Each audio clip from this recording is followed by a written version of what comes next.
দেশের প্রতিরক্ষা শক্তি বাড়াতে বড় সিদ্ধান্ত কেন্দ্রের। প্রায় 52,000 কোটি টাকার সামরিক সরঞ্জাম কেনার প্রস্তাবে অনুমোদন দিল ডিএসসি। অ্যান্টি ড্রোন মিসাইল আর আধুনিক নজরদারির ব্যবস্থায় জোর দিয়ে সেনার ক্ষমতা বাড়ানোর উদ্যোগ।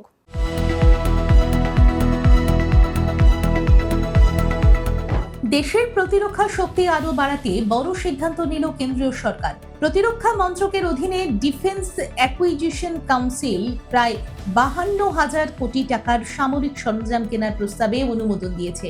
এই বৈঠকে সভাপতিত্ব করেন প্রতিরক্ষা মন্ত্রী রাজনাথ সিং। এই বড় প্রতিরক্ষা প্যাকেজের লক্ষ্য হল সেনা, নৌবাহিনী এবং বায়ুসেনার ক্ষমতা আরো শক্তিশালী করা। অনুমোদিত প্রকল্পগুলির মধ্যে রয়েছে অ্যান্টি ড্রোন সিস্টেম, আকাশ তরঙ্গ, electronic warfare system, anti tank missile, surface two air missile, kamikaze drone, নৌবাহিনীর জন্য মানববিহীন সিস্টেম এবং উচ্চতায় নজরদারির আধুনিক প্রযুক্তি।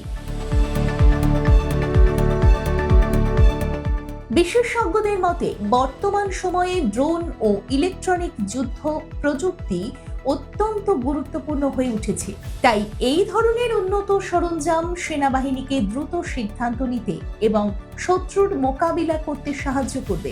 বিশেষ করে সীমান্ত এলাকায় নজরদারি এবং নিরাপত্তা বাড়াতে এই প্রযুক্তি কার্যকর হবে।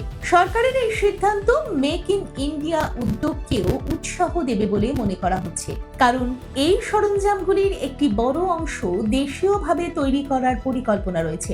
এতে দেশের প্রতিরক্ষা শিল্পের উন্নতি হবে এবং নতুন কর্মসংস্থানের সুযোগ তৈরি হতে পারে। প্রতিরক্ষা বিশ্লেষকদের মতে এই বিনিয়োগ শুধু সামরিক শক্তি বাড়ানোর জন্য নয়, বরং ভবিষ্যতের যুদ্ধের ধরন মাথায় রেখে নেওয়া হয়েছে।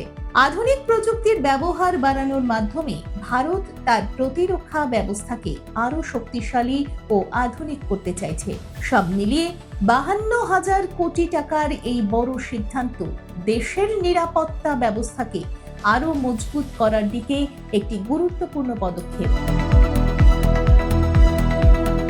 দেখুন এই সময়ের তথ্য ও চিত্র প্রতিদিন রাত 9টায় ও সকাল 8টায় শুধুমাত্র চ্যানেল 1-এ।